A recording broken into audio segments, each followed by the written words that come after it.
नमस्कार दोस्तों आपने एक कहावत सुनी होगी कि आ बैल मुझे मार।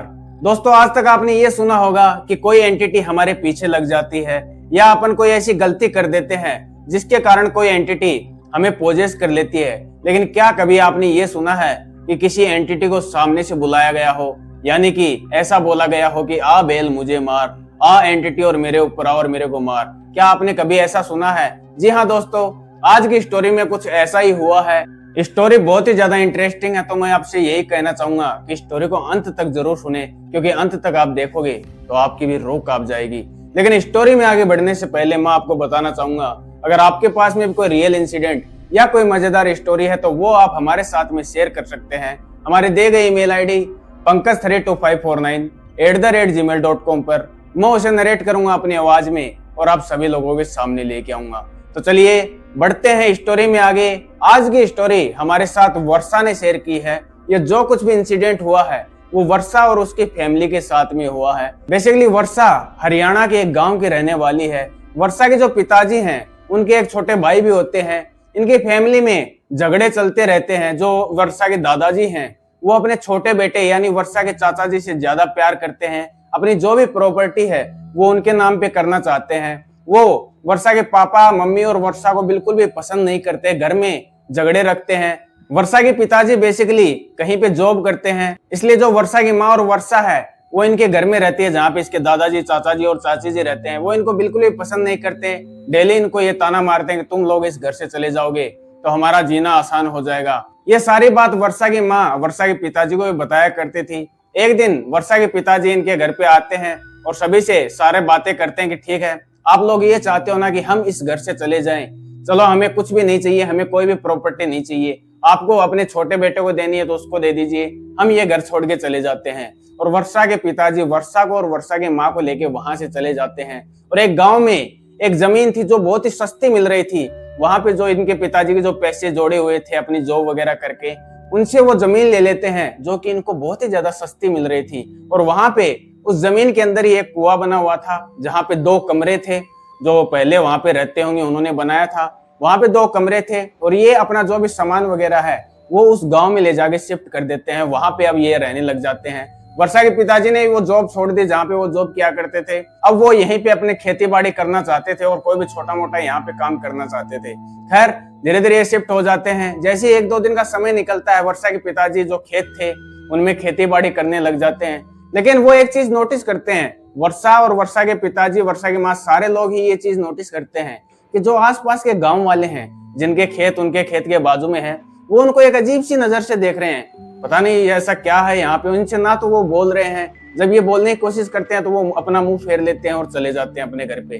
वो अजीब सी नजर से इनको देखा करते थे। तो वर्षा के पिताजी ने बोला कि शायद हो सकता है हम नए नए आए हैं, इसलिए ये हमसे बातें नहीं करना चाहते होंगे।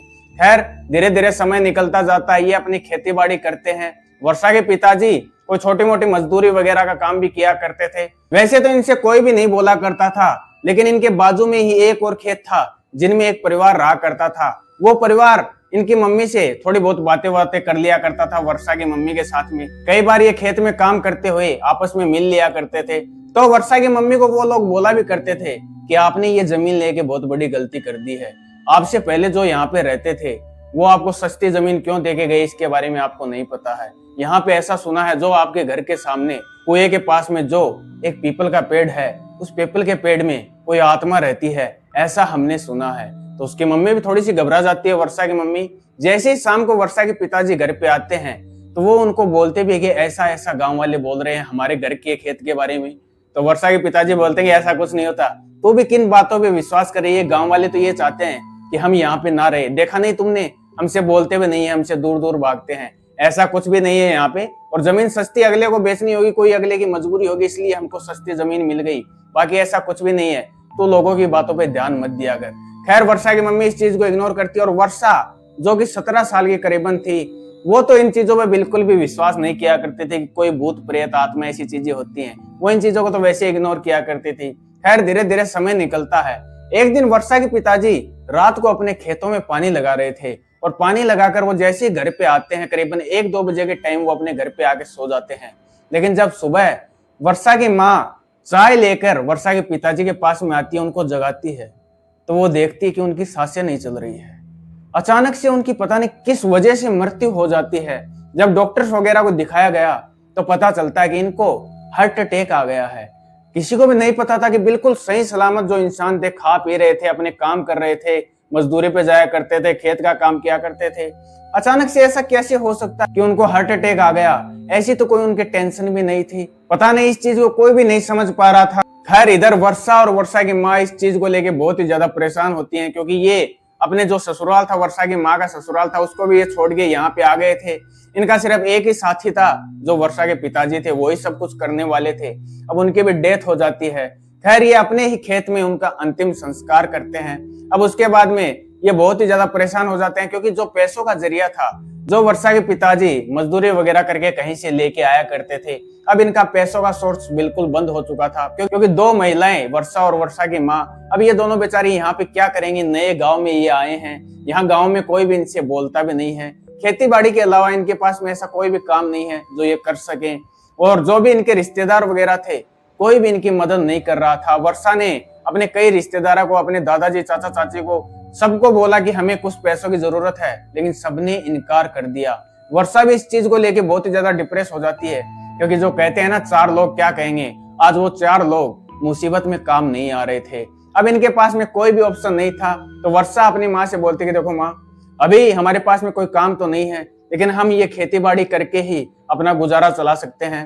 खैर, ऐसा ही धीरे धीरे होता है। ये अपनी खेती बाड़ी करने लग जाते हैं। जो भी इनके पास में जमीन थी, उससे अपना एक जो भी खर्चा था वो कैसे न कैसे करके चलाते हैं। खैर, एक रात वर्षा और वर्षा की माँ अपने कमरे में सो रही थी। जैसे मैंने बताया, कुएं के पास में इनके सिर्फ 2 ही कमरे थे, जिसमें एक कमरे में ये दोनों माँ बेटी सो रही थी कि वर्षा को अचानक कुछ सुनाई देता है, जैसे कोई इनके घर के बाहर चल रहा है। तो वर्षा की नींद खुल जाती है और वो अपना गेट खोलती है, और गेट खोल के वो बाहर देखती है तो उसे बाहर ऐसा कुछ भी दिखाई नहीं देता कि कोई चलने की आवाज आई थी, कि कोई बाहर है, ऐसा उसको कुछ भी दिखाई नहीं देता है। तो उसने सोचा कि शायद हो सकता है कोई कुत्ता, बिल्ली वगैरह कुछ भी कोई जानवर होगा जो चल के गया होगा। मेरे को ऐसा लगा कोई ना कोई है। खैर, वो इस चीज को इग्नोर करती है और उसे टॉयलेट लगी होती है। अब इमेजिन करो, अगर रात को आप कभी भी आपकी आंखें खुलती हैं, तो आपकी आंखें खुलने के बाद में आपको भी तो टॉयलेट लगी होती है। ऐसे ही वर्षा को भी टॉयलेट लगी हुई थी। तो वर्षा ने सोचा कि मैं बाहर टॉयलेट करके आ जाती हूँ, क्योंकि जग तो गई हूँ, नींद तो खुली गई है, टॉयलेट करके आ जाती हूँ। उसके बाद में वर्षा बाहर जाती है और वो उसी पीपल के पेड़ के पास में जाके, जो इनके घर के बाहर था, वहां पर जाके वो टॉयलेट करने लगती है। जैसे वो टॉयलेट करके वापस अपने कमरे की तरफ आती है, तो उसे ऐसा लगता है कि जैसे उसके पीछे कोई खड़ा है। वो जैसे पीछे देखती है तो सच में पीपल के पेड़ के पास में एक परछाई सी उसको दिख रही थी। जैसे ही वर्षा ने उस परछाई को देखा तो वो थोड़ी सी घबरा जाती है, उसका शरीर थोड़ा कांपने लग जाता है, और वर्षा घबराते घबराते बोलती है कि कौन है वहां पे, ऐसा वो बोलती है। तो वो परछाई वो धीरे धीरे उस पीपल के पेड़ से बाहर की तरफ आती है। जैसे ही आती है तो वर्षा देखती है कोई 6-7 फुट का इंसान है, जो कि उसे क्लियरली नहीं दिख रहा है। तो वर्षा उसको बोलती कि कौन है वहां पे, कौन हो तुम, यहाँ पे क्या कर रहे हो। तो वो जो इंसान है वो धीरे धीरे वर्षा की तरफ आता है। जैसे ही वो वर्षा के पास में पहुंचता है तो वर्षा उसे गौर से देखती है। वो करीबन 7-8 फुट का एक लड़का था, जो दिखने में काफी सुंदर था। वर्षा उसको देख के घबरा जाती है। वर्षा ऐसा नहीं सोच रही थी कि कोई भूत है, आत्मा है। वर्षा ये सोच रही थी कि पता नहीं कौन लड़का है, कोई गांव का तो नहीं है जिसको ये पता हो कि 2 माँ बेटी यहाँ पे अकेली रहती हैं, कहीं ये कुछ गलत करने के इरादे से तो यहाँ पे नहीं आया है। वो इस चीज को लेकर डर रही थी, और वो उसको बोलती है कि कौन हो तुम और यहाँ पे क्या कर रहे हो, यहाँ से चले जाओ। तो वो जो भी था वो थोड़ी देर हंसता और वर्षा से बोलता है कि लड़की, तुम्हें बिल्कुल भी डर नहीं लगता क्या। तो वर्षा बोलती कि डर, मेरे को डर क्यों लगेगा। तो उधर से वो बोलता है, क्यों, गांव वालों ने तुम्हें बताया नहीं कि यहाँ पे एक आत्मा रहती है, एक जिन रहता है। तो वर्षा बोलती है, मुझे कोई जिन विन से डर नहीं लगता, और वैसे भी आजकल इंसान ऐसे हो गए हैं तो जिन क्या करेंगे, डर तो इंसानों से लगता है, जिन और आत्माओं से नहीं, जिनका कोई अस्तित्व ही नहीं है, उन चीजों से मेरे को डर नहीं लगता है। लेकिन तुम कौन हो और यहाँ पे क्या कर रहे हो। तो वो जिन हंसता है और वो बोलता है कि मैं एक जिन हूं। ये सुन के वर्षा जोर जोर से हंसने लग जाती है और बोलती है कि तुम जिन, मेरे को पागल बना रहे हो क्या, तुम जो कोई भी हो यहाँ से चले जाओ, नहीं तो मैं अपनी माँ को बुला के लाऊंगी। फिर वो जिन हंसता है और वर्षा को बोलता है कि तुम मेरे को ऐसा लगता हो बहुत बहादुर हो, तुम्हें बिल्कुल भी डर नहीं लगता है। और इतना बोल के जिन वहां से अचानक गायब हो जाता है, एक धुएं की तरह वहां से गायब हो जाता है। जब ये नजारा वर्षा ने देखा तो उसके हाथ पैर सभी कांपने लग गए। अब उसको यकीन हो चुका था वो जो कुछ भी था वो सच बोल रहा था। और वर्षा वहां से इतना जोर से दौड़ के जाती है और सीधा अपने रूम में जाके अपनी कंबल ओढ़ के लेट जाती है। नींद तो उसको वैसे भी नहीं आ रही थी, पसीने में पसीना हो चुकी थी, लेकिन कंबल से मुंह बाहर नहीं निकाल रही थी। वो चुपचाप ढककर उसको लेट जाती है। खैर जैसे तैसे सुबह होती है, लेकिन ये बात वर्षा अपनी माँ को नहीं बताती है, क्योंकि पहले से ही उसकी माँ परेशान थी उसके पिताजी के जाने से। उनके पास में और कहीं रहने की जगह भी नहीं थी, इसलिए ये सारी बातें वो अपनी माँ को नहीं बताती कि रात में उसने क्या देखा। खैर दिन में ये फिर से अपने खेत वगैरह में काम करते हैं और वर्षा के दिमाग से भी ये चीजें निकल जाती हैं कि रात में उसके साथ में क्या हुआ। खैर जैसी ही रात आती है, फिर से ये रात को अपने कमरे में सोई हुई थी। रात के करीबन 12-1 बजे का टाइम हो जाता है। जैसे 1 बजे का टाइम होता है तो इसको ऐसा महसूस होता है कि जैसे इसके पास बहुत ही अच्छी खुशबू आ रही है, जैसे किसी ने बहुत ही अच्छा इत्तर इसके ऊपर लगा दिया है। ऐसी उसको बहुत ही ज्यादा अच्छी खुशबू आ रही थी। फिर अचानक से ऐसी सर्दी लगने लग जाती है, ये पूरी कांपने लग जाती है सर्दी में। और दिन गर्मी के चल रहे थे, अब गर्मी में अचानक से इतनी ठंड लगने लग जाए कि शरीर कांपने लग जाए। तो उस वजह से वर्षा की आंखें खुल जाती हैं। जैसे ही वर्षा की आंखें खुलती हैं तो वर्षा क्या देखती है, उसकी खटिया के सामने वही जिन खड़ा है जो उसको रात को मिला था। तो वर्षा घबरा के तुरंत अपने खटिया पे बैठ जाती है और बोलती है कि तुम यहाँ पे क्या कर रहे हो। तो वो जिन बोलता है कि धीरे बोलो, तुम्हारी मम्मी जग जाएगी, इनकी नींद खराब हो जाएगी। तो वर्षा बोलती है कि तुम यहाँ से चले जाओ, मेरे पास मत आओ। तो वो जिन बोलता है कि देखो, मेरे से डरने की जरूरत नहीं है, तुम घबराना बंद करो, मैं तो तुम्हारे भले के लिए तुम्हारे पास में आया हूँ। तो वर्षा बोलती है कि भले के लिए, मेरा क्या भला करना चाहते हो। तो वो जिन बोलता है कि सारी दुनिया ने तुम्हें ठुकरा दिया है, कोई भी तुम्हारी मदद करने के लिए तैयार नहीं है, और मैं तुम्हारी मदद करूंगा। तुम्हें जो चाहिए, पैसा धन दौलत, मैं तुम्हें सब कुछ ला के दूंगा, लेकिन और बातें मैं तुम्हारे साथ यहाँ पे नहीं कर सकता। तुम बाहर पीपल के पेड़ के पास में आ जाओ, क्योंकि यहाँ पे तुम्हारी मम्मी जग जाएगी। और वो जिन बाहर जाने लगता है, वर्षा भी उसके पीछे पीछे जाने लगती है, और वो जिन उसी पीपल के पेड़ के पास में जाके बैठ जाता है, और वर्षा भी वहां जाके बैठ जाती है। और वर्षा उससे बोलती कि क्या बोल रहे थे तुम। तो वो जिन बोलता है कि देखो, मैं तुम्हें पसंद करने लग गया हूँ, मुझे तुमसे प्यार हो गया है, और अगर तुम चाहती हो कि जिस दुनिया ने तुम्हें ठुकराया है वही दुनिया तुम्हारे कदम चूमे, अगर तुम्हें किसी चीज की जरूरत है, अगर तुम्हें धन दौलत कुछ भी चाहिए, तो वो सभी चीज मैं तुम्हें दे दूंगा, लेकिन बदले में तुम्हें मुझे कुछ देना होगा। तो वर्षा बोलती है कि मैं क्या दे सकती हूँ तुम्हें, मेरे पास में कुछ भी नहीं है। तो वो जिन बोलता है कि तुम्हें हमेशा के लिए मेरी बन के रहना पड़ेगा। तो वर्षा थोड़ी सी घबरा जाती है और बोलती है पागल हो गए हो, तुम इंसान नहीं हो, तुम जिन हो, और जिन के साथ में मैं रिश्ता कैसे बना सकती हूँ। तो वो जिन बोलता है कि देखो, मैं इंसान तो नहीं हूँ, लेकिन प्यार तो किसी से भी हो सकता है ना, और मुझे तुमसे बहुत ज्यादा प्यार हो गया है। अगर तुम्हें दुनिया के सारे सुख चाहिए, कोई भी चीज इस दुनिया की चाहिए, वो मैं तुम्हें सारी चीजें ला के दे सकता हूँ, लेकिन बदले में तुम्हें मेरी बन के रहना पड़ेगा। ये बात जिन ने जब वर्षा की आंखों में देख के बोला, तो वर्षा भी पता नहीं किस वशीकरण में फंस गई, कैसे उसके जाल में फंस गई, और वो उसको बोलती है कि ठीक है, आज से मैं तुम्हारी, आज के बाद में मैं हमेशा के लिए तुम्हारी हूँ, और मैं भी तुमसे प्यार करती हूँ। ये बोल के जिन बोलता है कि ठीक है, अभी तो मैं जाता हूँ, लेकिन अब हम हर रात इसी पीपल के पेड़ के नीचे मिलेंगे। और वो जिन वहां से गायब हो जाता है। वर्षा अपने रूम में चली जाती है और रूम में जाके चुपचाप सो जाती है। वर्षा के दिमाग में जो चिंता थी कि हम कहाँ से अपना खर्चा चलाएंगे, खेती बाड़ी के पापा के जाने का दुख था, वो सारी चीजें जैसे अचानक से उसके दिमाग से गायब हो जाती हैं। वो जिन क्या मिल गया, पता नहीं, उसको सब कुछ मिल गया। अब उसकी चाह कुछ भी नहीं रही, कुछ भी उसको नहीं चाहिए, बस वो जिन उसको मिल गया, और वो बहुत ही रिलैक्स तरीके से अपने कमरे में जाके सो जाती है। खैर जैसे ही दूसरा दिन होता है, थोड़ा बहुत वो अपनी मम्मी के साथ अपना कोई खेती बाड़ी का काम करवाती है। जैसे ही रात का समय होता है, तो आज वर्षा बिल्कुल भी नहीं सोती है। वो जिन नहीं, आज वर्षा जिन का इंतजार कर रही थी, कब मम्मी सोए, उसके बाद में मैं उस पेड़ के पास में जाऊं। खैर 11-11:30 बजे के आसपास में उसकी मम्मी सो जाती है, और वर्षा चुपचाप खड़ी होती है और अपना कमरा खोल के उसी पीपल के पेड़ के पास में जाती है, और वहां जाके वो आवाज लगाती है कि माँ आ गई हूँ, तुम कहाँ पे हो। तो वो जिन अचानक से उसके सामने आता है, और मुस्कुराता मुस्कुराता वो उसके पास में आके बैठता है, और बैठने के बाद में वो उसके करीब आता है, और करीब आने के बाद में जैसा आप लोग सोच रहे हो, आज वो फर्स्ट टाइम एक दूसरे के साथ इंटीमेट होते हैं, फिजिकल रिलेशन बनाते हैं, संभोग क्रिया करते हैं। संभोग क्रिया करने के बाद में वो वहां पे थोड़ी देर बैठते हैं, आपस में बातें करते हैं। लेकिन वर्षा अब बिल्कुल बदल चुकी थी। वो बिल्कुल उसके जाल में, उसके वशीकरण में फंस चुकी थी। अब सिर्फ उसको वो जिन ही दिखाई देता, दुनिया की कोई भी चीज उसे दिखाई नहीं दे रही थी। दुनिया से उसको ऐसा लग रहा था कि सारा मतलब उसका खत्म हो गया है, उसको सिर्फ चाहिए था तो वो जिन। अब डेली ऐसा ही होने लग गया। डेली रात को वर्षा उसी पीपल के पेड़ के नीचे आती और उस जिन के साथ में संभोग क्रिया करती। अब वर्षा की माँ भी कुछ चीजें नोटिस करती है कि वर्षा पूरे दिन में सोई रहती है। जो काम वो पहले अपनी माँ के साथ खेत में किया करती थी, अब वो बिल्कुल भी वो काम करना बंद कर देती है। वो दिन में पूरा दिन बस सोई रहती है। तो उसकी माँ भी थोड़े दिन तो उसको कुछ नहीं बोलती है। ऐसा ही रेगुलर चलता रहता है। डेली रात को वर्षा अपने कमरे से चुपचाप खड़ी होती और वो उसी पीपल के पेड़ के पास में जाती और उस जिन के साथ में इंटीमेट होती। और दिन होता तो दिन में वो पूरे दिन सोई रहती। वर्षा की माँ ये भी देख रही थी कि धीरे धीरे वर्षा की तबीयत भी डिग्रेड होना शुरू हो गई है। वो बिल्कुल कमजोर सी होने लग गई है, जैसे उसके शरीर में खून ही नहीं बचा है। उसका शरीर ऐसा सफेद पड़ने लग जाता है।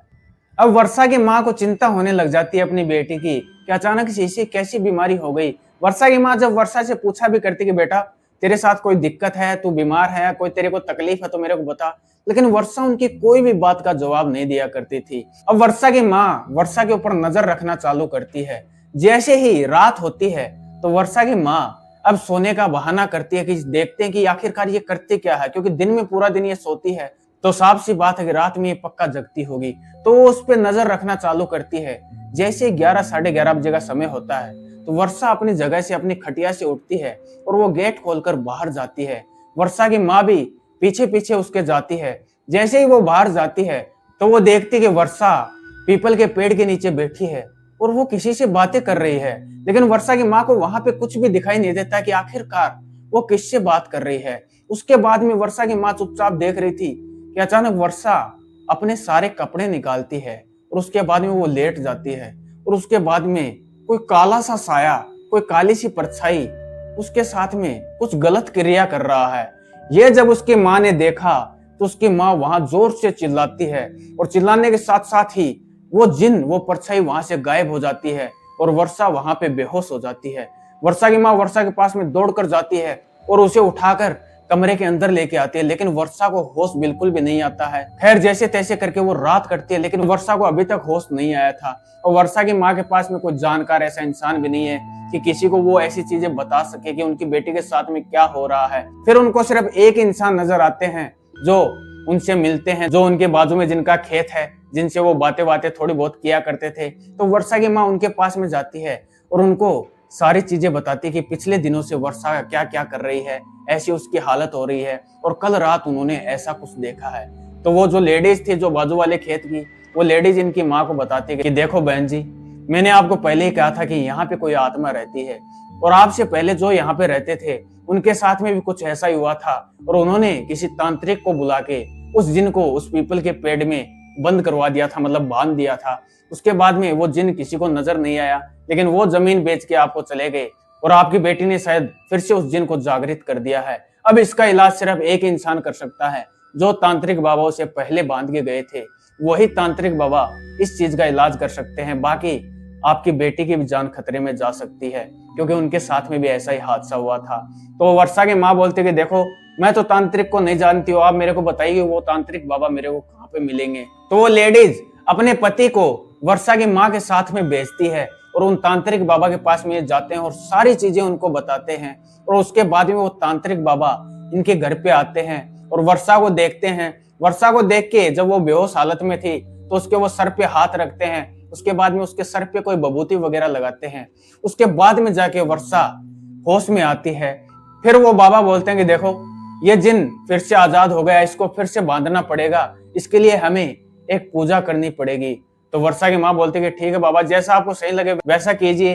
और उसके बाद में वो बाबा जैसी ही रात होती है उसी पीपल के पेड़ के पास में एक हवन टाइप से बनाते हैं, जैसे वहां पे साधना करने के लिए जो भी सामान है वो वहां पे सेटअप करते हैं और वर्षा को वहां पे बिठाया जाता है और वर्षा की माँ भी बैठती है। उसके बाद में वो बाबा कई देर तक वहां पे एक साधना करते हैं, करीबन 2-2.5 घंटे तक वो साधना चलती है। और उसके बाद में वो बाबा उस पीपल के पेड़ के चारों तरफ एक धागा बांध देते हैं धागा बांधने के बाद में इनको बोलते हैं कि देखो, उस जिन को मैंने फिर से बांध तो दिया है, लेकिन वो जिन इसी पेड़ में है, वो फिर से आजाद हो सकता है। बांधा तो मैंने उसको पहले भी था, लेकिन जिस दिन आपकी बेटी इस पीपल के पेड़ के पास में टॉयलेट कर रही थी, तो जिन को आपकी लड़की पसंद आ गई और वो जिन आजाद हो गया। मैं आप लोगों से यही कहना चाहूंगा, अगर आपको इस जिन से बचना है तो ये जगह आपको छोड़ के जानी होगी।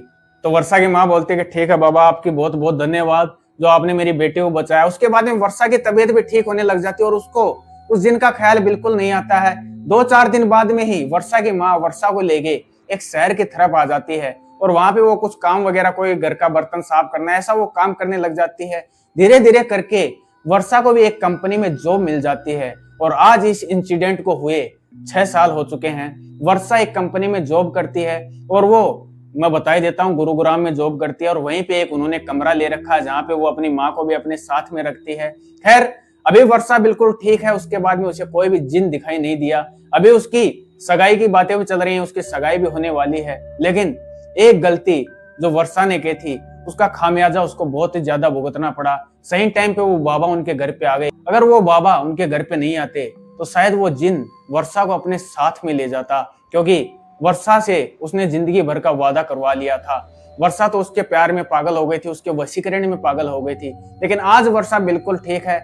इस कहानी से हमें यही सीख मिलती है कि अगर आपके साथ में कुछ ऐसा हो, अगर कुछ आपको ऐसा दिखाई दे, तो इन चीजों को अवॉइड करें जितना जल्दी हो सके। कोई तांत्रिक बाबा, कोई पंडित जी की आप सलाह लें, ऐसी चीजों में फंसने की कभी भूल ना करें। खैर, स्टोरी आपको कैसी लगी कमेंट में मेरे को जरूर बताइएगा। अगर स्टोरी आपको पसंद आई है तो वीडियो को एक लाइक जरूर कर दीजिएगा, और अगर ऐसी स्टोरी आपको सुनना पसंद है तो चैनल को सब्सक्राइब जरूर कर दीजिएगा, क्योंकि सब्सक्राइब करने से आपको फायदा ये होगा, जब भी मैं कोई नई वीडियो या नई स्टोरी अपलोड करूंगा उसका नोटिफिकेशन आपके पास में तुरंत पहुंच जाएगा। और अगर आपके पास में कोई रियल इंसिडेंट या कोई मजेदार स्टोरी है तो वो आप हमारे साथ में शेयर कर सकते हैं। हमारी दी गई ईमेल आईडी pankaj32549@gmail.com पर मैं उसे नरेट करूंगा अपनी आवाज में और आप सभी लोगों के सामने लेके आऊंगा। और जो भी मुझे स्टोरी भेजेगा, अगर मुझे उसकी स्टोरी पसंद आती है तो मैं उसे 200 रुपए रिवॉर्ड के तौर पे दूंगा। तो चलिए मिलते हैं अगली स्टोरी में। धन्यवाद।